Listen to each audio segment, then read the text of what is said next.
Hi. Hi. Nice up. Hi. So welcome to Balconnection. And let's start with the question as what is the origin of the story about your project? How would you like to describe it? Good question. Nice place to start. Am I starting, Sonia? Mhm. Yeah.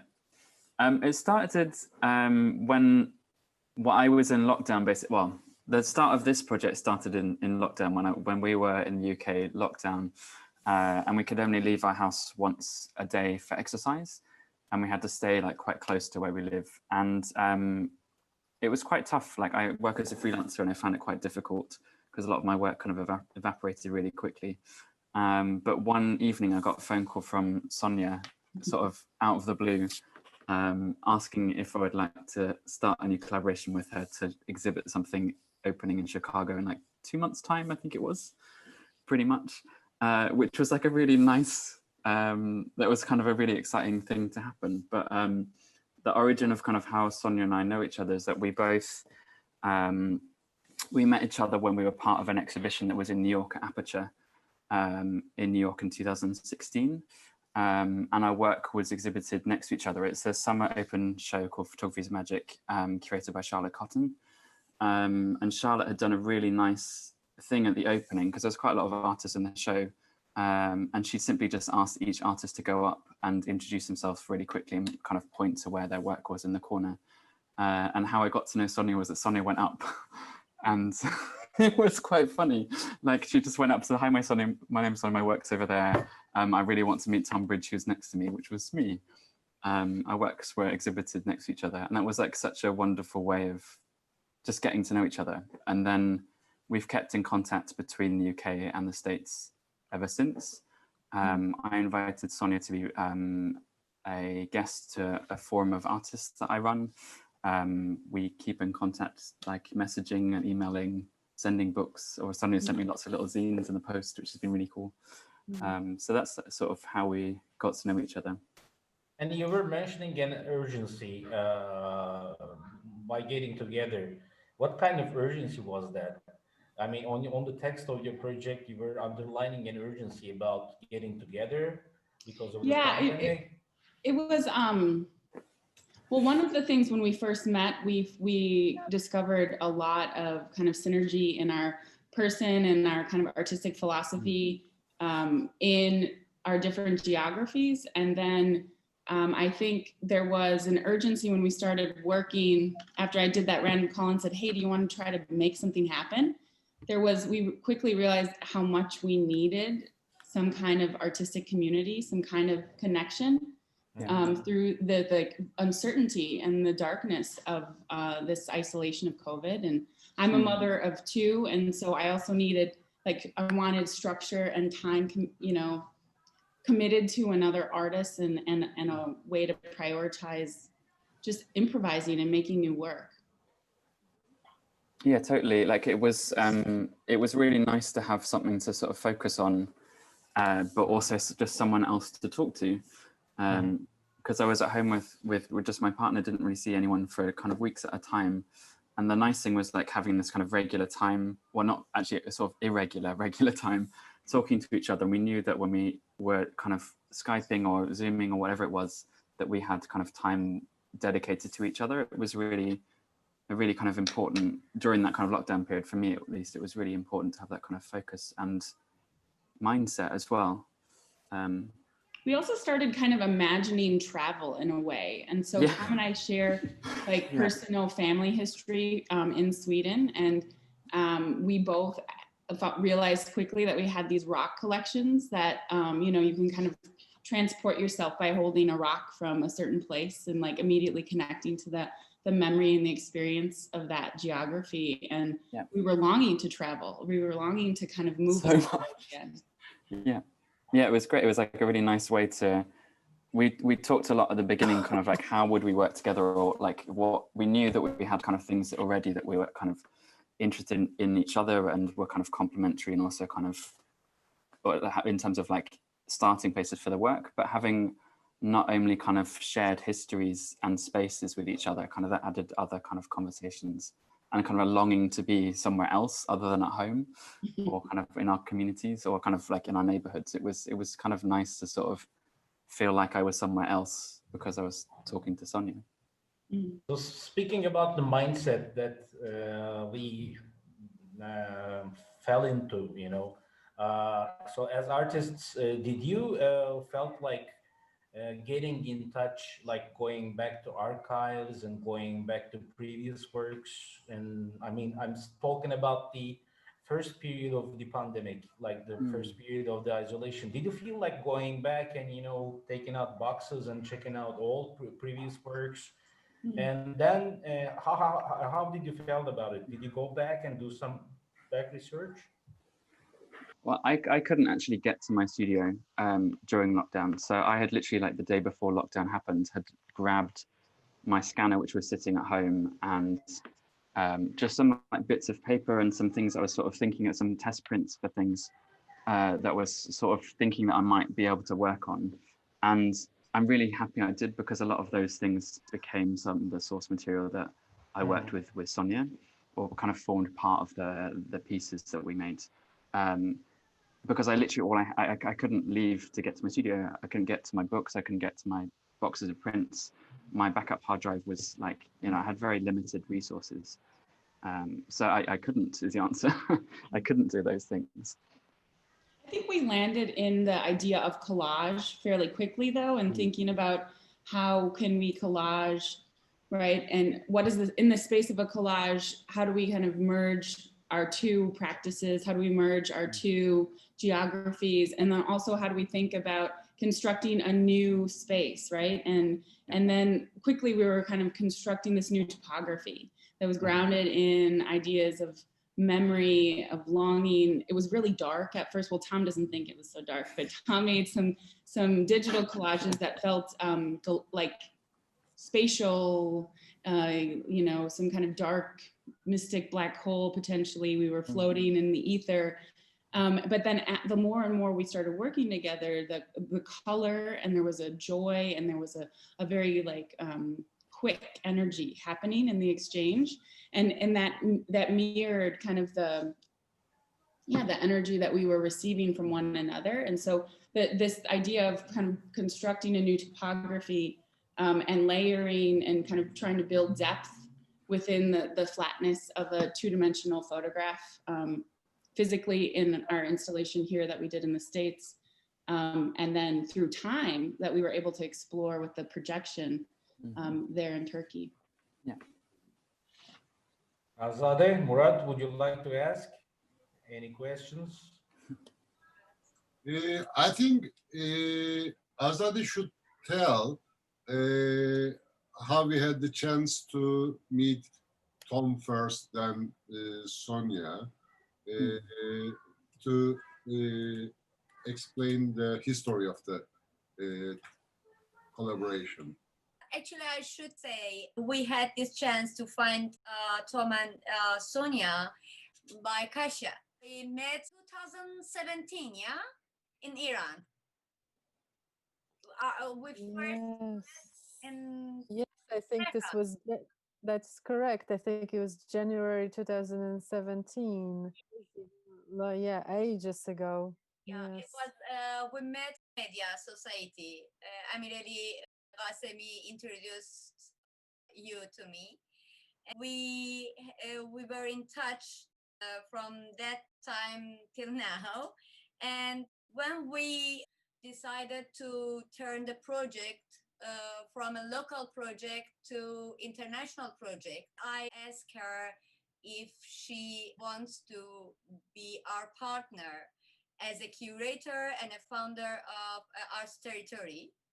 And she humbly accepts to be our partner. After a while, I asked her if she can introduce some artists from London. She introduced Thom to us, and she sent the picture of your works, your artworks. And after that, we had a meeting with you. Yeah, exactly. Because sorry, my connection's a bit funny. Yeah, we had a meeting. Was it before we went into lockdown, wasn't it? Because we were talking, it was that how the Balconnection Festival was going to happen was kind of shifted obviously in response to the pandemic. So it became this kind of process that we realized that obviously like a projection was going to be much more suitable as a kind of method of being able to make work and contribute to the festival.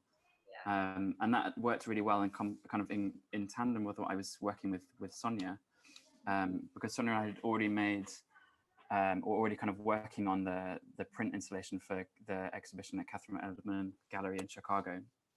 And Sonja and I had already talked about wanting to expand the project into kind of different formats and shifting in response to its environment. And then this kind of opportunity of making a projection that was kind of something we wouldn't, neither of us would be able to get to, kind of offers us this kind of really wonderful way of kind of expanding the work out to try something else really quite quickly. And yeah, so that's how we ended up kind of making this projection for you guys, because your festival obviously changed. It's a public facing festival in terms of it's using balcony connections or balconies as sites to show work within public, but obviously us no longer being able to travel limited kind of they kind of restricted what we could do. But I think Sonja and I really enjoyed having this kind of like this really wonderful opportunity to try something else with the work that we were working on at the time. Yeah, I mean, well, another beautiful thing is Julie Lowe from Catherine Edelman Gallery is here in the chat. And so it's a really lovely kind of web of thinking about all of these seeds. You know, Julie invited me to participate in a show around collaboration. I reached out to Thom, you had reached out to Kasia. I mean, it just shows like how important a network is, right? And an artist supporting artist spaces or curators who are pro artists. It's just a beautiful, thank you all for this. Yeah, thank you so much. Actually, I want to say something. The only thing I can say about this collaboration is thank you, because we are all talking about connection, but to be connected, we should connect. And one thing I really appreciate is whenever Azade text or call Kasia, Thom, they were immediately online and give very quick response. Everything went very smoothly. And I think we didn't have any trouble at all. I mean, any problem at all. No matter how far we were. So with an attitude like this, it doesn't matter if we are in a lockdown or very far or whatever. We can manage to do things. This was a very good example of collaborating in this kind of weird situations. Thank you. I have a question for you, since you were able to experience the work, but I mean, within my own practice, I'm really invested in activating light in image and in space. And it just felt like the entire balcony was glowing with the projection, and as the kind of color fields shifted in the projection. And you sent us that beautiful video of someone kind of stopping in the middle of the road to look at it. But what's your perspective of how the public kind of received this, bizarre pop-up?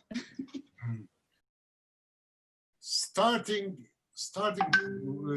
idea was creating a surprise effect for the beholder, because we prefer areas where no galleries or not enough art supply around.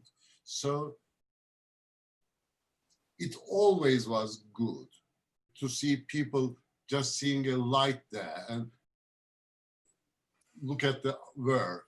And it doesn't matter if they watch from the beginning to end, just to catch a glimpse of it is good enough, because we try to create a understanding of art and importance of art, and give this feeling to people that somebody is trying to do something. And Of course, when the art is good, it is better. But almost anything is good. And Murat, you should also tell about the diversity of the audience in like children and local people, local shop owners and everybody. So for example, if it would be exhibited in a different spot, it wouldn't be probably as diverse as it is. So which is Of really course. good, right? Just like this example we sent to Sonja and Thom, this guy who recycle guy who collects litter from the streets. It was a very good example. I mean, that guy stopped this cart. Carrier cart. And watch the whole thing. And Azadeh almost cried. Probably, I actually cried when he saw the video. We were unable to air it because it is almost illegal for them to collect this litter on the streets. So there may be a harm to him. So we couldn't air it, but it was a very good example. So yes, from every age group, from every area, neighbors, every profession, people are looking at it. Some just say, "What's that? Is it an art? Is it art?" Some of them actually thinks that it is art. Probably some of them thinks it's something commercial, or we are trying to sell stones, maybe.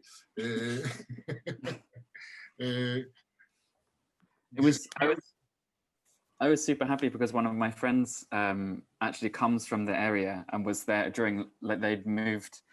That was after lockdown in the UK. They'd actually gone back home to Turkey, and that's actually where their family are from. So they went and visited and took some photographs, which was really cool to have, like, at least to have another connection of someone that I know who got to go and see it, which was because obviously I couldn't go and there see it are myself. many people we couldn't catch while they're watching, but sometimes we catch them a year later or even months later, and they tell us their experience, what they saw, and they sometimes ask us something because people are shy. They reluctant to ask anything about, especially if it is art, cultural things. You can understand this. It's not very easy to communicate with them very fastly, and but it happens. So it's a very big diversity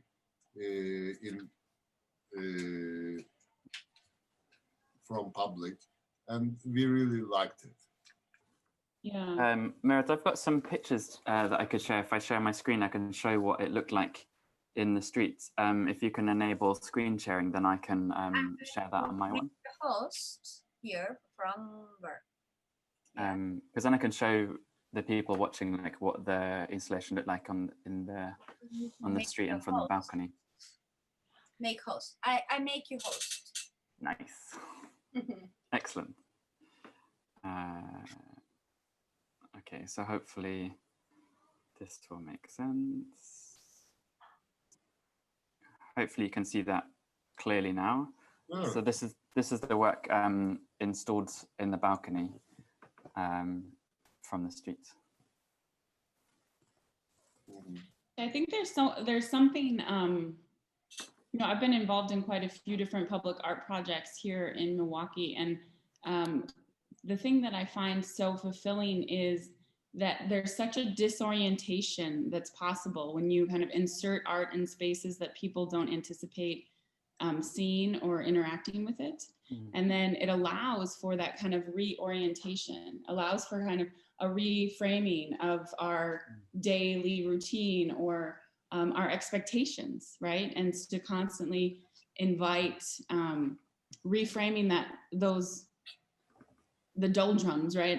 Or kind of a lower expectations. I think that's so important and so beautiful for us to see right now, especially in the pandemic.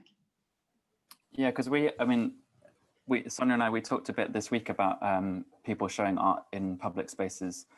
And in the UK, we talked about how in the UK people showed rainbows, or kids were drawing rainbows and showing them in their windows. And you walked around during lockdown, like all the windows had rainbows in. And there's a couple of places that showed art, or people showed their own art in the windows and stuff. But I thought this was such a wonderful, like, balconies are something that exists already, that bridges this kind of private public. You already have a space, you can make the most of it. And that kind of, yeah, it's just really wonderful, simple idea, making the most of the means that you have. There was a kind of synergetic project in Chicago that was an extension of a project that's called Terrain Biennial, where artists are paired with essentially homeowners that want to host a sculpture or an installation on their porch or in their front yard. And so there was, for a few months, I believe, there was this kind of art in place where artists installed in their windows or in their balconies to kind of, turn the studio inside out in a way, or, and I just feel like we, especially here in the States, like we just need that joy. We need that joyful energy, and we need exactly, yeah, this kind of public conversation. and since maybe 5 years or maybe since 10 years in Izmir, there is this big discussion about placement of art in public spaces. So that's a big issue. Way before the pandemic, artists and curators and cultural managers had been discussing about what should be and where should it be exhibited. So Balconnection brought a really good essence to these discussions, and it's like, showing the alternative way to do it rather than, talking to the municipality, because the bureaucracy is so, messed up in Turkey, and, it is so slow, and asking people to inhabit their own spaces, like Sonja, you said, the yards and things, and terraces. So using balconies is pretty revolutionary, shall I say, in Izmir about art in public. Well, it's a declaration of we are alive. I really believe that we should do things like this to show that we are not dead yet. And you can't finish art before you jumped over my dead body. Definitely, yeah. Yeah, Sonja, we talked a lot about the kind of the joy of the collaboration, of like the joy that like working together brought us, and also sort of how it was kind of, it's essential to both of us, I think, like that kind of making art and our practice is essential to our living, really. Yeah. Yeah, I've definitely been kind of in the camp of that wonder specifically, in the way that I'm trying to define wonder within my practice, that it leads to new knowledge and it is radical, and making space for that, and it's, especially being a mother, like, I do that all the time with my children, and somehow we're trained as adults to kind of not go crazy over rainbows and bubbles. Like I'm down with rainbows and bubbles. Yeah. I think I also just, oh. Don't we? It's 6 minutes, I think. I can see properly. 6 minutes. 6 minutes. Yeah. I also just wanted to quickly say, I don't know if you can you hear me? Yeah, Oh, yeah. yeah. Yeah, Yeah. okay.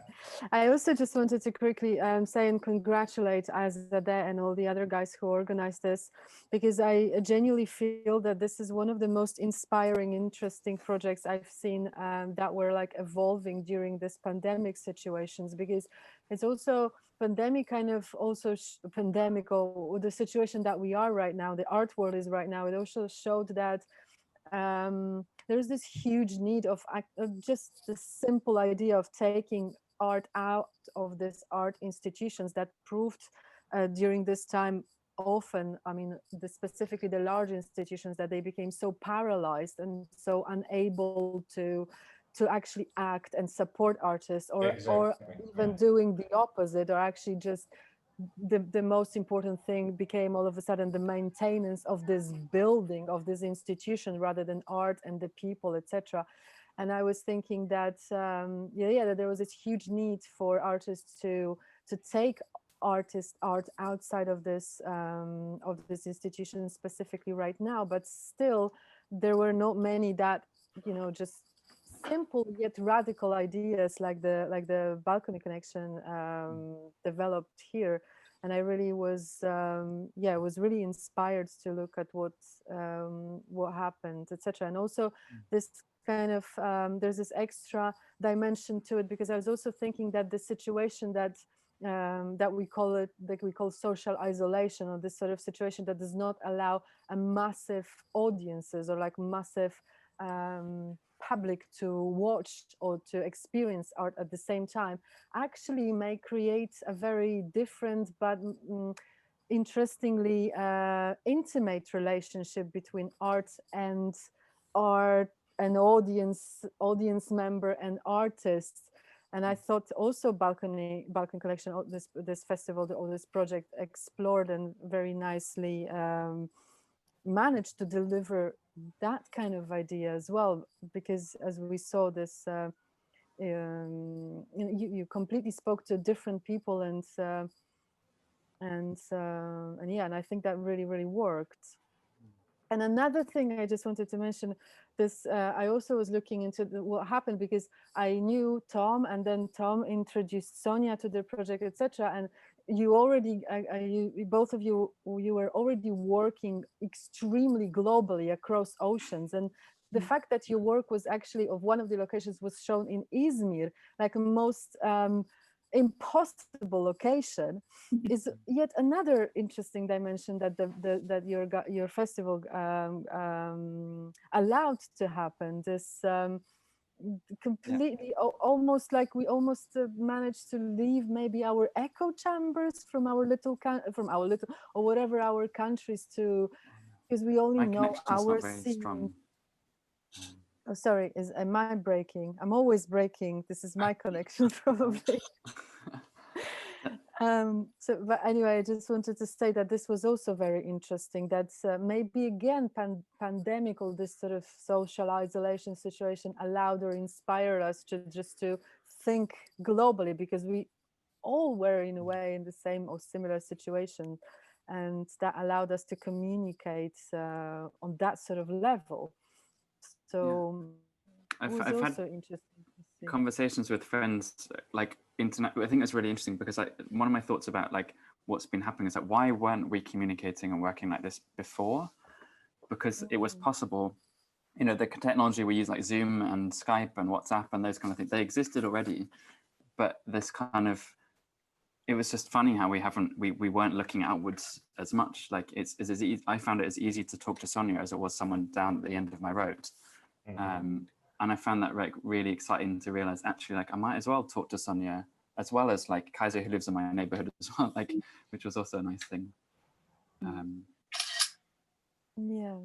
So yeah, well done, guys. And I thought, I think it's a really interesting project, and also can really take a next step and be realized globally. And we could speak through balconies, through windows. Thank you. Thank you. Thank you very much. Thank you very much. If we have in connection with you guys, if you be we don't forget about this, our links, our connections. I think we Balconnection can be grow. Can grow. And but this is about our connections. This is all about how we can manage, how we can continue our connections. Thank you, guys. Thank you. Thank you. Thank you so much for having us. Thank you. Thank you.